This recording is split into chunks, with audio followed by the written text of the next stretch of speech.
अस्सलाम वालेकुम। आज हम फेडरल गवर्नमेंट में जो EST BPS 14 स्केल का जो पेपर हुआ है उसको हम डिस्कस करेंगे। उसकी कुछ आंसर्स की हमने बनाई है। तो 2 अगस्त को ये पेपर हुआ है जी, और इसमें टोटल पंजाब की जो है वो 75 सीट्स थी। ठीक है, उन पे लोगों ने कम्पीट किया है। तो इसमें जो कुछ आंसर्स हैं उसको हम डिस्कस करते हैं कि मोस्ट प्रोबेबली यही की होगी इंशाल्लाह। तो सिनोनिम ऑफ इनविंसिबल, तो पहले इनविंसिबल का सिनोनिम आया हुआ था तो उसका ऑप्शन सुप्रीम दुरुस्त था। सिनोनिम ऑफ रिकनसाइल, तो इसका ऑप्शन इंटीग्रेट दुरुस्त था। बट जो है बट कंजंक्शन है, तो उन्होंने पूछा हुआ था कि ये कौन सी टाइप है कंजंक्शन की, तो ये कोऑर्डिनेटिंग कंजंक्शन है। तो आगे उन्होंने पूछा हुआ था the dash weather forced me to stay indoor, तो ये है जी इनक्लीमेंट वेदर, इसका ऑप्शन दुरुस्त था। इनडायरेक्ट बनाना था, डायरेक्ट इनडायरेक्ट में ये था कि he asked me where I had been, ये ऑप्शन दुरुस्त था। स्पेलिंग्स अपॉर्चुनिटी के उन्होंने पूछे हुए थे, तो अपॉर्चुनिटी के जो करेक्ट स्पेलिंग्स हैं वो AOPPORTUNITY, ये दुरुस्त हैं जी। प्रेपोजिशन जो है वो पूछी हुई थी एग्री के साथ कौन सी प्रेपोजिशन आती है, तो वहाँ पर ऑप्शन में अक्सर बच्चे विद और टू के साथ कंफ्यूज थे। तो जब भी किसी पर्सपेक्टिव के साथ आए तो उसमें विद लगाते हैं, और अगर किसी के काम के मुतालिक आए तो फिर हम क्या लगाते हैं, टू लगाते हैं। तो यहाँ पर विद दुरुस्त था। आउट ऑफ थिन एयर, ये इडियम था। इसका मतलब क्या होता है, अपेयर सडनली, अचानक से जाहिर हो जाना। उसके बाद हमारे पास ये कंडीशनल सेंटेंस था if she dash she would have passed, तो यहाँ पर था शी हैड वर्कड हार्ड, तो उसके साथ आता है शी वुड हैव पास्ड। तो आगे जो हमारे पास है 10th MCQs, it was raining heavily yesterday, तो उसके आगे ये ऑप्शन दुरुस्त था they did not go out. ठीक है, अब जब डिड नॉट आ गया तो पहली फॉर्म आएगी गो, तो वहाँ पर वेंट भी था लेकिन ये दुरुस्त है, did not go out. Old things of plants and animals, अब ये बायोलॉजी से सवाल था, साइंस का, तो इसे हम क्या नाम देते हैं, इसे हम फोसिल्स कहते हैं। Distance between moon and earth, moon और अर्थ के दरमियान क्या डिस्टेंस है, तो वो ये डिस्टेंस है जी 400 किलोमीटर। उसके अलावा थ्रोम्बोसाइट्स को हम प्लेटलेट्स का नाम भी देते हैं, तो यहाँ पर प्लेटलेट्स दुरुस्त था। इसके अलावा वाइट ब्लड सेल्स और सीरम और जो है वो रेड ब्लड सेल्स मौजूद थे, वो ऑप्शन जो है वो गलत हैं, ये ऑप्शन दुरुस्त है। लाइटेस्ट मेटल जो है वो लिथियम होता है, लाइटेस्ट मेटल।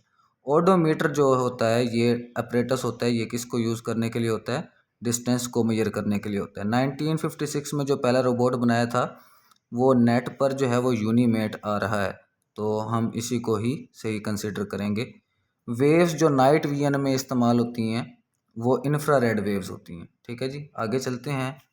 आगे हमारे पास क्वेश्चंस हैं। वाटर जो है वो फ्रीज़ होता है तो वो 32 फ़ारेनहाइट पर फ्रीज़ होता है, अगर उन्होंने फ़ारेनहाइट में आपसे पूछा हुआ था। गोबी डेजर्ट, गोबी डेजर्ट जो है वो मेनली मंगोलिया में है, लेकिन इसका कुछ हिस्सा चाइना में भी पाया जाता है, और ये कोल्ड डेजर्ट है।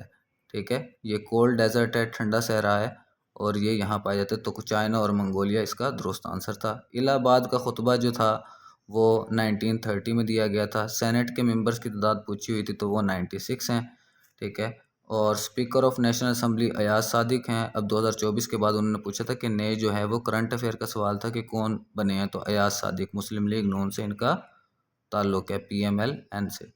गिलगित बल्तिस्तान का स्टेटस उन्होंने पूछा था कि ये किस तरह से पाकिस्तान के साथ अटैच है, तो ये सेमी प्रोविंशियल है। न्यू पॉलिटिकल मैप जो है वो अनवील्ड हुआ था पाकिस्तान का, तो वो कब हुआ था, किस डेट को, 4 अगस्त 2020, 4 अगस्त 2020 को हुआ था। 18th अमेंडमेंट कब हुई थी, तो ये जरदारी साहब के दौर में हुई थी, अप्रैल 2010 में। तो अप्रैल की अब मुझे एग्जैक्ट डेट ऑप्शंस में जो थी वो याद नहीं है, लेकिन अप्रैल का एक ही ऑप्शन था, तो वही दुरुस्त होगा। पाकिस्तान रेजोल्यूशन को आगे किसने मूव किया था, तो AK फजलुल हक साहब थे, उन्होंने मूव किया था। लार्जेस्ट टेक्सटाइल जो है वो इंडस्ट्री पाकिस्तान की जो है वो फैसलाबाद में है इस्टेब्लिश्ड।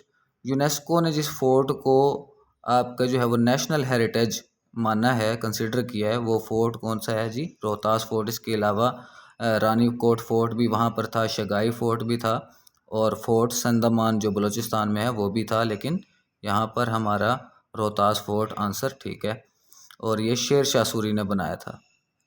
शेर शाह सूरी, ये भी अक्सर रिपीट होते, तो इसको भी याद कर लीजिएगा। यूएन ज्वाइंट, पाकिस्तान ने कब यूएन को ज्वाइन किया? तो ये 30 सितंबर 1947 को पाकिस्तान ने इसको ज्वाइन किया था। अब आगे मैथ के कुछ क्वेश्चन थे। प्राइम नंबर जो हैं, पहले 5 प्राइम नंबर्स जो हैं उनकी एवरेज क्या होगी? तो 5.6 उनकी एवरेज निकलती है, ठीक है। और ये नंबर्स दिए हुए थे 0, 0, 4, 4, 6, 10, तो इनकी एवरेज क्या बनेगी? इनकी एवरेज 4 बनेगी, ठीक है। ये कुछ ऑर्डिनेट्स के क्वेश्चन थे, -5 और 0, ये कहाँ पर लाई करते हैं? तो ये एक्स एक्सिस पर लाई करते हैं। एरिया ऑफ सर्कल पूछा हुआ था, तो वो c²/4π है इसका आंसर। अब उन्होंने रेशो पूछी थी कि ट्रायंगल में जो 3 हमारे पास साइड्स हैं वो 3, 4 और 5 की रेशो में मौजूद हैं, तो सबसे लॉन्गेस्ट ट्रायंगल कौन सी होगी? तो वो 10 सेंटीमीटर की होगी, ठीक है, अगर वो टोटल जो है वो 24 सेंटीमीटर बनाते हैं तो, ठीक है। 2 का क्यूब और 3 का स्क्वायर, इसको अगर हम मल्टीप्लिकेशन करें तो हमारे पास 72 आता है। डिसजॉइंट ऑफ ए और बी सेट जो है, इसका आंसर हमारे पास निल था अगर हम इंटरसेक्शन लेते हैं तो, ठीक है। और इसके अलावा एक और क्वेश्चन था पॉसिबिलिटी का, ये भी ऑर्डिनेट से था, तो 0 और 1 इसका दुरुस्त आंसर है। शुक्रिया।